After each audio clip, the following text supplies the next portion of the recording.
बिहार विधानसभा चुनावों में एनडीए की प्रचंड जीत पर भाजपा हरियाणा प्रभारी एवं राजस्थान भाजपा के पूर्व प्रदेशाध्यक्ष सतीश पुनिया ने प्रतिक्रिया देते हुए इसे विकास की जीत बताया।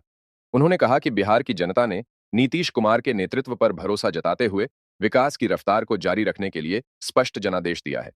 पुनिया ने कहा कि एनडीए सरकार ने बिहार में जंगल राज को खत्म कर विकास राज की स्थापना की है। राज्य की विकास दर 11% से अधिक है और हर गांव तक बिजली पहुंच चुकी है।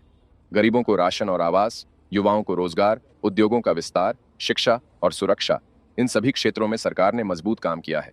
उन्होंने इसे प्रधानमंत्री नरेंद्र मोदी के विकास मॉडल पर जनता के विश्वास का परिणाम बताया। उन्होंने स्पष्ट कहा कि चुनाव नीतीश कुमार के नेतृत्व में लड़ा गया है, इसलिए सरकार का नेतृत्व भी वही करेंगे। सतीश पुनिया शुक्रवार को बहादुरगढ़ में डूसू अध्यक्ष आर्यन मान के निवास पर उन्हें बधाई देने पहुंचे।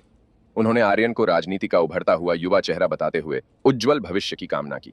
बिहार चुनाव में कांग्रेस और आरजेडी के खराब प्रदर्शन पर पुनिया ने कहा कि कांग्रेस का संगठन कमजोर है और नेतृत्व में स्पष्टता नहीं है। राहुल गांधी पर तंज कसते हुए उन्होंने कहा कि दिल्ली आतंकी हमले पर भी राहुल ने एक शब्द नहीं कहा, जबकि एक जिम्मेदार नेता को राष्ट्रीय मुद्दों पर बोलना चाहिए। उन्होंने कांग्रेस को सलाह दी कि वह देश के मुद्दों पर गंभीरता दिखाए और संगठन को मजबूत करे।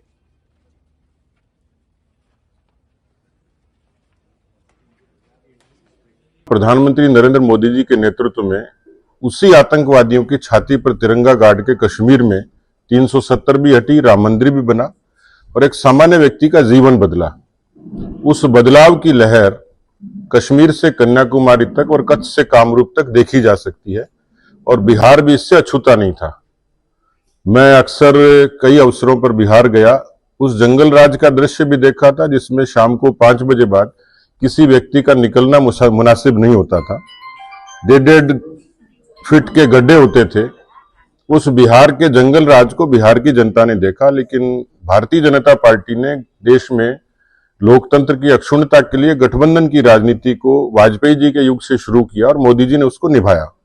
और इसलिए मोदी जी की और नीतीश जी के प्रयासों से बिहार में जंगल राज की बजाय विकास राज की स्थापना हुई और बिहार में आज अपेक्षाकृत वहां शांति है, कानून व्यवस्था ठीक है।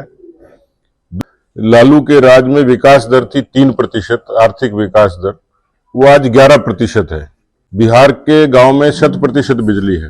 तो जनादेश है, ये विचार को भी है, विचारधारा को भी है, विकास को भी है।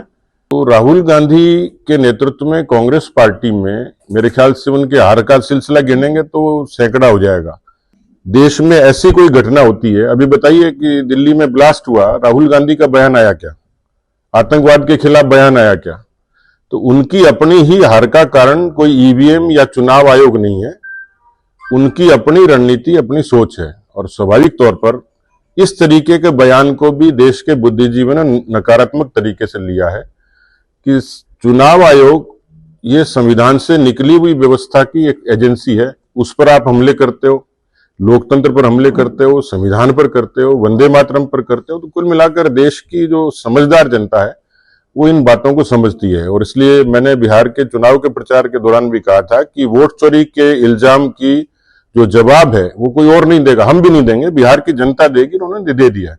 मुझे लगता है कि मेरी नसीहत है कि उनको अपना संगठन दुरुस्त करना चाहिए और उदारता के साथ देश के मुद्दों पर देश के साथ खड़ा होना चाहिए। इसलिए हरियाणा का संगठन देश में आज बाकी प्रदेशों के बराबर अच्छी स्थिति में चल रहा है।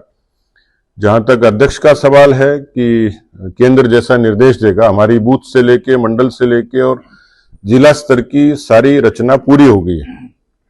शायद बिहार के चुनाव का इंतजार था पार्टी को, तो निकट भविष्य में जैसा केंद्र का निर्देश होगा उसके अनुरूप हम उसकी अनुपालना करेंगे।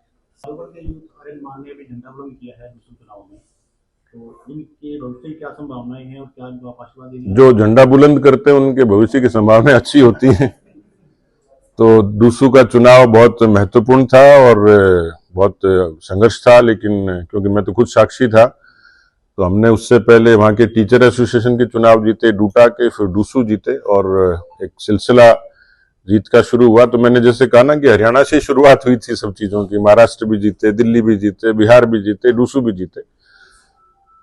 पार्टी और खुद प्रधानमंत्री जी, जैसा आपने गौर किया होगा कि उन्होंने कहा कि देश में अच्छे ऊर्जावान नौजवान जो राजनीति में आए, जो अच्छे स्तर पर काम करें। इसके लिए उन्होंने आंकड़ा बताया था वैसे तो कि 1 लाख ऐसे नौजवान जो देश की राजनीति में अलग अलग हिस्सों में जिनको ग्रूम किया जाएगा, जिनको तैयार किया जाएगा, लेकिन ऐसी संख्या और भी हो सकती है क्योंकि पार्टी एक बड़ा संगठन है और देश के बहुत सारे हिस्सों में छात्र राजनीति से, युवा राजनीति से बहुत लोग आते हैं। तो मुझे लगता है कि जो नौजवान हैं उनकी ऊर्जा का पार्टी भरपूर उपयोग भी करेगी और उनका भविष्य आने वाले समय में उज्जवल होगा।